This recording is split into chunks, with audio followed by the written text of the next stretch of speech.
that I know that's capable to have all the resources to do so, because those resources are quite substantial. And I think that David was very discreet today about the investment that was put, but I really got scared when he told me the amount of money that was put in this single project.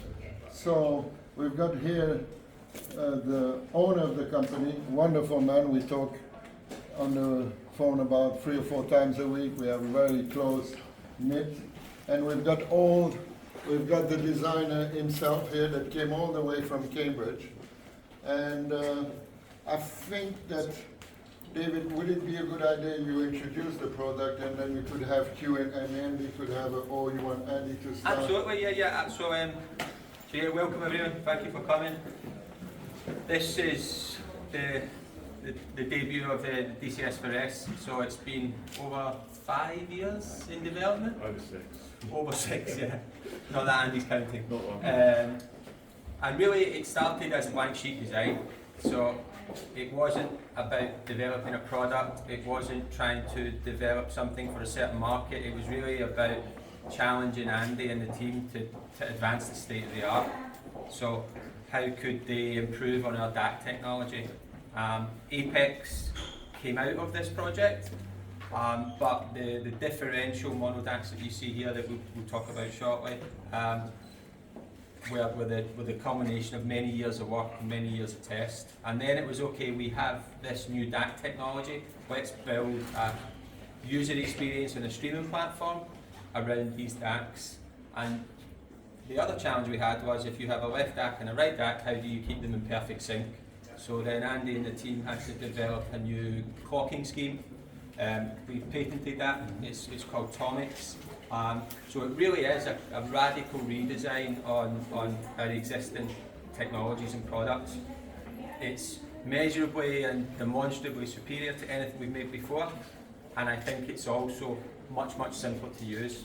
So we tried to really kind of embody only the music. So we wanted to get people closer to the music, but then to disappear. And to do that, we really had to think through how people access music, how they search for music, discover music, and what they want the system to do. So another of the technologies we had to develop was a new interface, which we called Actus, and that's for carrying audio, clock, and control information over one high-speed data link.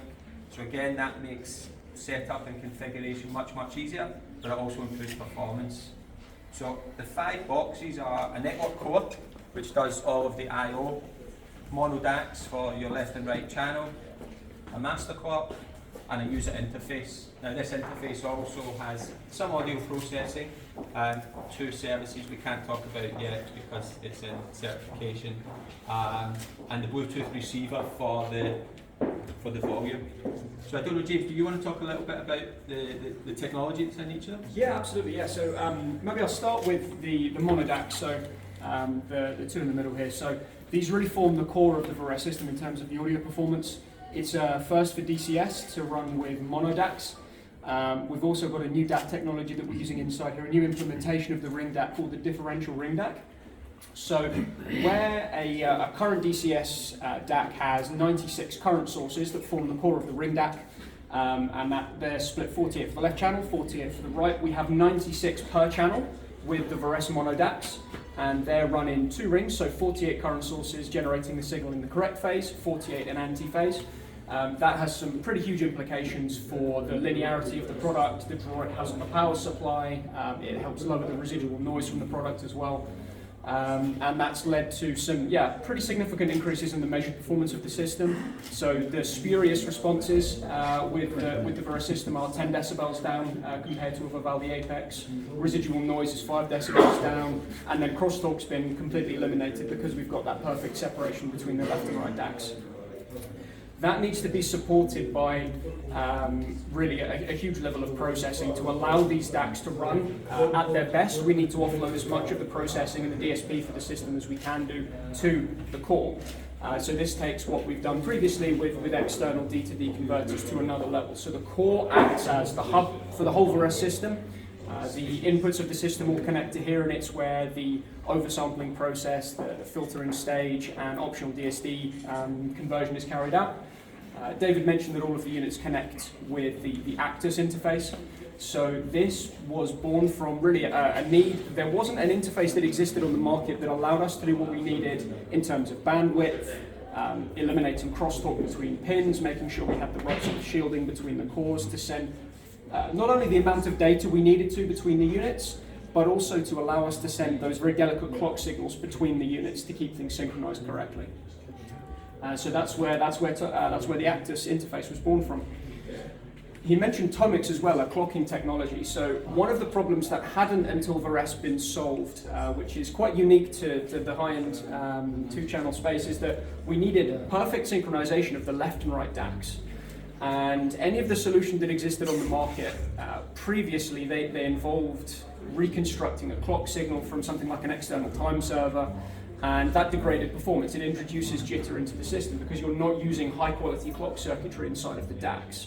So what Tomix allows us to do is either the Varése master clock if it's being used, or the Varése core if it's not being used, will act as a master clock for the system, keeping both mono DACs tightly synchronized, but doing so in a way that allows them to still retain those twin crystal oscillators inside each of the DACs, and do so without sort of high power radiated signals that would impact the analog performance of the system. So that's what we have the patent granted on here, the clocking technology. Yeah, I think those are some of the key bits. Andy, is there anything about the system you'd want to add? I want to talk to the foreman. And By all go means. ahead. You'll have to forgive me, I'm not really much of a talker. I'm more of a sort of numbers and VHDL are my things. Yeah, so the intrinsic problem that we created for ourselves for having two mono DACs is that ideally left and right want to do it at the same time, right? So you have to align them in terms of time. You want to do the low jitter. So the problem with using an AES sort of approach is that the biphase encoding that you get there, it's quite jittery. It would do the job, but any jitter on there comes into the DAC and all the outputs. So if you're trying to use a word clock, that's great, but you might have more than a sample latency between the two DACs, so you've got to compensate for that. So we have to come with a different solution, which is called Tomix now, I believe. So once you realise you have to do that, so you need two of those clocks, one for each crystal rate. So one's rated to 22 meg, one's rated to 24.5 megahertz. So you need two of those, and then you need high bandwidth between them. I mean, one of the things about Vivaldi that we've realised over time is that the AES link between them is starting to show its age, starting to limit us in terms of bandwidth. And so we decided we want to completely get rid of all the bandwidth limitations. And so we have a massive amount of bandwidth between all the boxes. It's highly extensive. We can see on the back of the core. We have 8 active sockets. We have 3 modules which we can do various things with.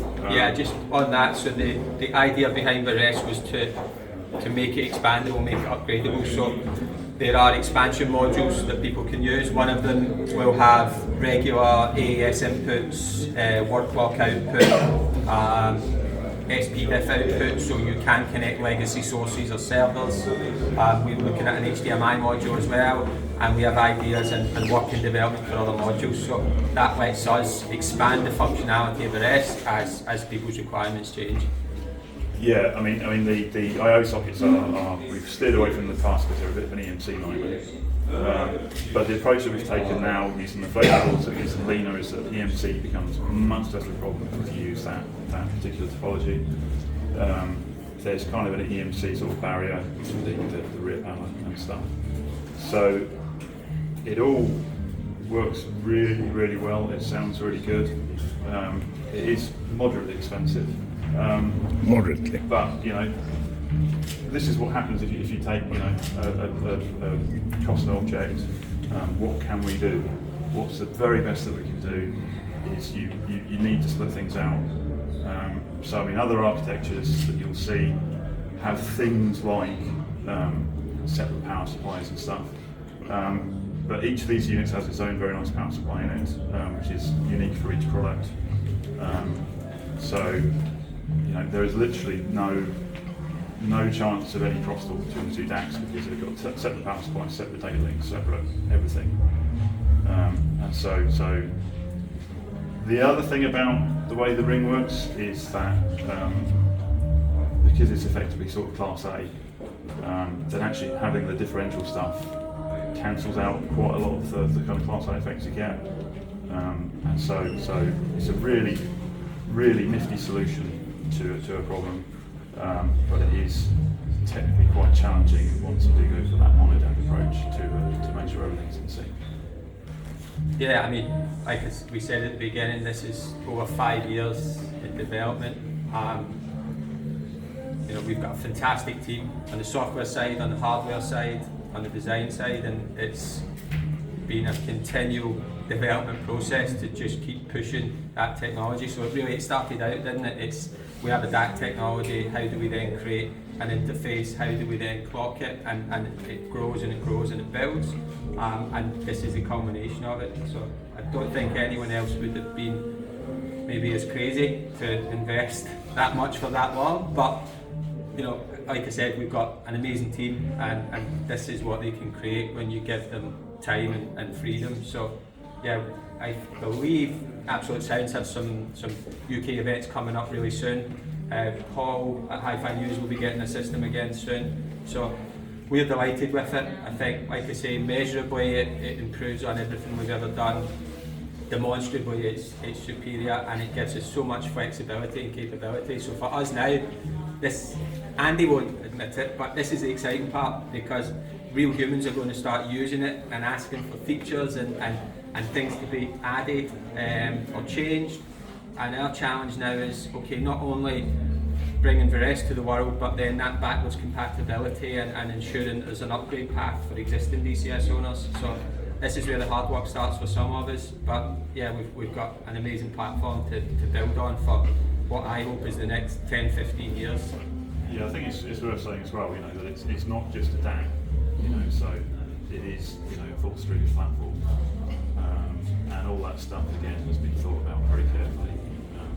An awful lot of work to input, and all the services that we can't even talk about yet. Yeah, so we're in the middle of testing certification with a number of services, so we can't talk about them or put them on the spec sheet, but it, as a minimum, is streaming service and feature compatible with Vivaldi, and there will be some extra streaming services on top.